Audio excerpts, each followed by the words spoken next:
firm. It's based in the DFW, Dallas Fort Worth. Their headquarters is at Farmers Branch, Texas, but they also have an office, the one I was working out of, at 7880 Bent Branch, and that's in Irving, Texas. I was hired by Monitronics November 7th. Well, I was actually hired last month, around October 2nd or 3rd, but they waited to start the training class for November 7th. And it was 17 people in my training class. I was hired for something called CTI, or CTS, Customer Tech Support, helping customers with their security systems. And the training was going to be 7 weeks. Well, I was fired today, a week into Monitronics. No, a week and a half. After I sent an email to Daniel Richter. Daniel Richter is the HR generalist at Monitronics. And here's his picture for all of you. I've posted the picture, but he works there. What happened was Monitronics hired some very, very young people that didn't have a lot of experience, didn't really understand professional conduct in the workplace. And so we had young people, 2 young women in their early 20s who were bullies in the class. Anytime someone would ask a question of the trainer, and the trainer had no spine, he let people be bullied. These people would shout, "You're stupid, you're slow." I mean, it was just really rough in the class, and they got away with it. And so one day, I spoke up for a young man who was being shouted down, and I told one of the young ladies, I said, "Look, this isn't cool. It's rude. Let the man speak." These 2 females who were best friends turned their ire on me. And it all went downhill every single day I was at work. They were sitting together, and they were sitting directly behind me. One was sitting on the side and one was sitting behind. But they would come together, basically pull their chairs close to one another. I was told that I was stupid. I was called slow. Anytime I would ask a question. I'm a natural, so I have natural hair. They were both wearing weaves. I was called Nappy Headed in the hallway. And it was just constant. And I was too afraid to go to HR because I'm in Texas. And for those of you who don't know, Texas is a very hostile employee state for employee rights. You don't have any rights. And they could fire you for anything. And really, they could fire you for nothing. Texas lets them do that. And so I just didn't want to go to HR or go to the trainer and say, "Look, there's an issue." But other people in the class were noticing that I was being harassed. And it was like a perpetual type of thing. It was pervasive. And I would even go out on lunch, go out on break. They would have a group of women standing around them talking about me, and basically making fun of me and just really juvenile high school stuff. So one of my friends, she was an older lady in the class, she sat up front. She said, "Hey, I see what's going on back there. They're real young, they're stupid. Move your seat." So I said, "Okay, I'll move my seat." She said, "Well, go to the trainer and ask the trainer, can you move your seat?" The day before, I had talked to the trainer and said, "Look, there's an issue in the class." And the trainer basically he didn't know what to do. He didn't do anything. He didn't talk to Mr. Richter, and I explained to him exactly what was going on. So that day I was sitting in class, and one of the young ladies, she looked at me and she basically said, "You dumb bitch." And she mouthed the words. It was just a guy in between us, and she said it real low where I could hear her, and she was looking directly at me, and I saw it. And so I said, "I'm not a bitch." And so at that time, I turned around and I started typing an email to Daniel Richter, the HR generalist. I sent the email first to Deborah Piper. She's in benefits at Monitronics. But then I found out that was the wrong person, and I forwarded it to Daniel Richter. And I said, "Mr. Richter, can you please intervene? This is being constant. I can't focus, because the class was very important. We had tests that we had to pass." So Mr. Richter called me to his office, and he was friendly at first. He said, I'm going to look into it, blah, blah, blah, blah, blah. And I mentioned in the email that I considered it a hostile workplace because they were creating what was essentially a hostile workplace. And he called me to his class, and he called me to his office, and I spoke to him, and I said exactly what was going on. And the problem is, and I was trying to let him know, I said, these two young women are friends. They hang together, they're Facebook friends, they know each other outside of work. Because a lot of people, I would say several of the people that got hired that were in the training class knew each other outside of work. They would be talking to each other, how's your mama, this, that, this, that. They knew each other.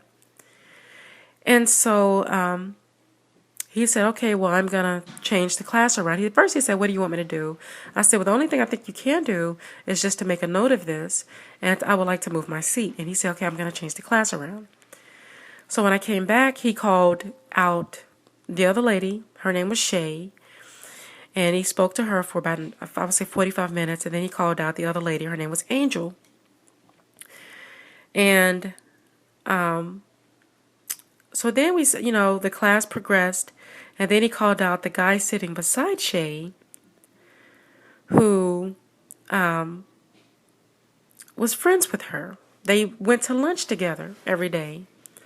And they were Facebook friends. And then he called out the guy beside Angel.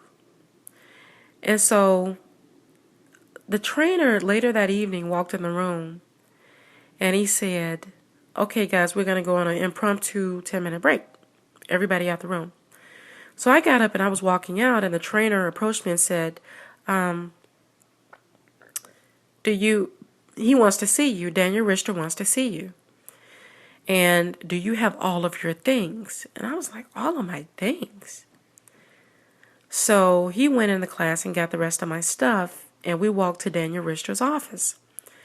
As soon as I walked into Daniel Richter's office, and he walked in with me, Daniel Richter, his whole demeanor had changed, and he appeared as if he was angry even. And he said, oh, well, I've determined that you're the problem. And at this time, I've decided to part ways. Give me your badge.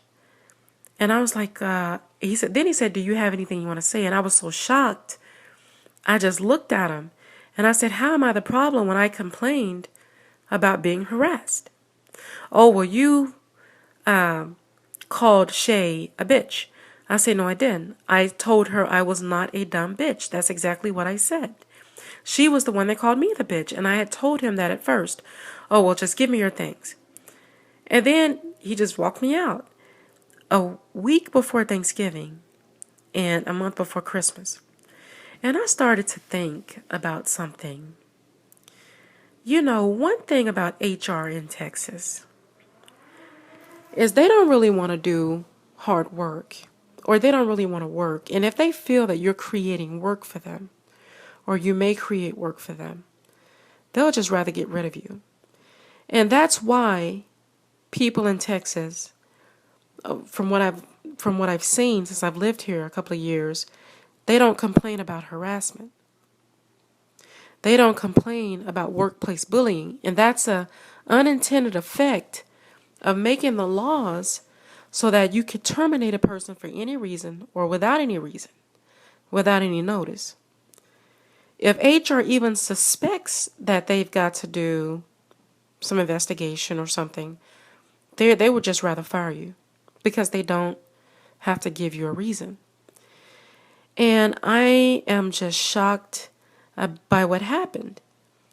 Because if I would not have reached out to Daniel Richter in that email and said, sir, there's a problem. I am being harassed and it's constant, I would still have my job.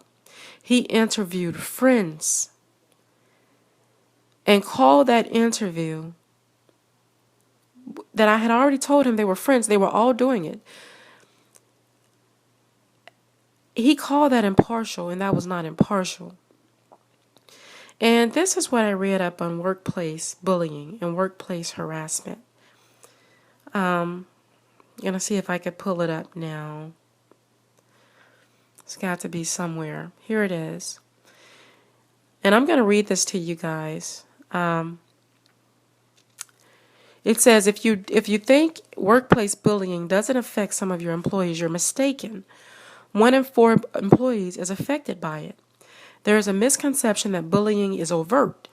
Rather, it's often subtle, slow, and insidious mistreatment that passes over the radar screen. Rarely can bullying be identified based on one action, but rather a pattern of actions over a long period of time.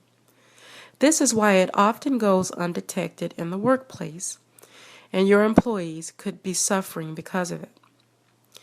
And then it says, the Workplace Bullying Institute defines bullying as repeated, health-harming mistreatment of one or more persons, the targets, by one or more perpetrators that takes one or more of the following forms: verbal abuse, which I went through, offensive conduct behaviors, which I went through, including nonverbal, which I also went through, which are threatening, humiliating, or intimidating, or work interference, sabotage, which prevents work from getting done. Now, I want to say something. These 2 young ladies in class, and I call them young because they're younger than me, but they're not that much younger than me, they would openly call me names in class and refer to me in very derogatory terms. I don't know why Mr. Richter didn't have a problem with that. Others heard them. And that's the thing. It's like he basically told me with his actions, I should have sat there and taken it. How dare you complain to me about a hostile workforce? And I firmly believe that I was terminated because I dared to complain about a hostile workforce in the state of Texas. And they say Monitronics is known for treating its people well. But if you complain about harassment or a hostile workforce, they will kick you out quicker than anything. It says the primary issue with bullying is that the perpetrator desires to control the other person's behavior, usually for his or her own needs, personal agenda, or self-serving motives. Bullies use a variety of subtle, and sometimes not so subtle ways to control others emotionally, psychologically, and even physically. One of the ways these 2 young women, Shay and Angel, decided to come at me was by coercing other young members of the class into disliking me.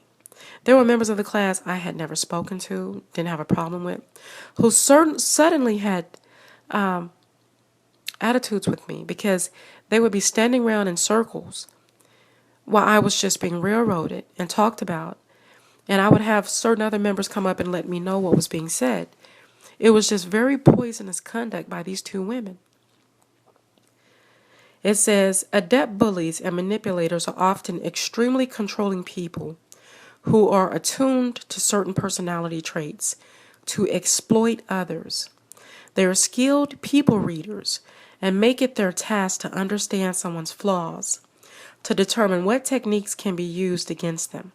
Some even go a step further and mask their bullying behind a charming and nice demeanor and even a noble cause.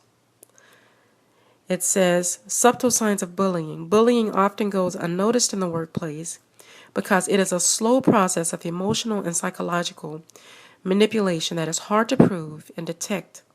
It is also not protected under law. And people, that's important, what I just said. It's important because, there are people when we hear about workplace shootings and things like that, it's people that are so afraid to go to HR. That's the economy we live in. That's the world we live in, especially in these southern states that are hostile and where employees have no rights. They're afraid to go to HR. It says bullying could be deceit, repeatedly lying, not telling the truth, concealing the truth, deceiving others to get one's way, intimidation, which is what I went through, ignoring, isolation, exclusion, which is what I went through, because when they started going to other members of the class, I was isolated at that point. I had about 2 friends in the class who sat all the way at the front.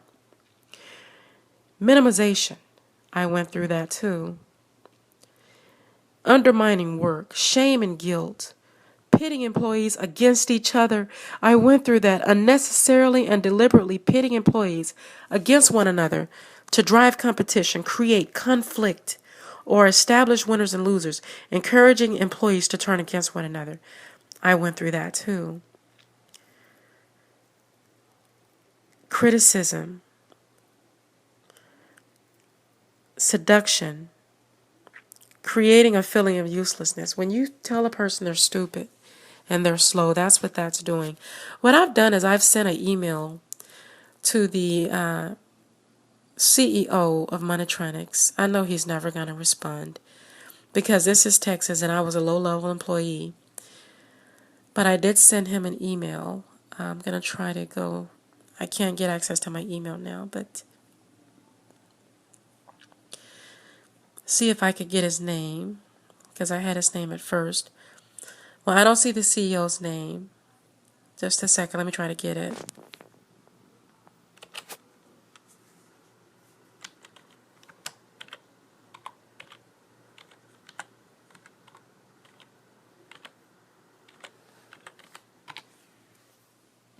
It's Mike Hayslip, Mikeheaislip.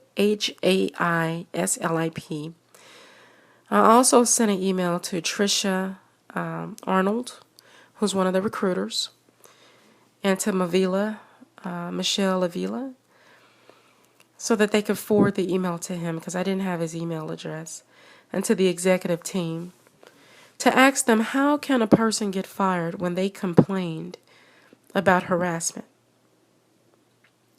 And you know it's not covered. I have no protection because it was not a racial thing. So the company, technically, HR, can fire you, and I was fired for complaining about workplace bullying.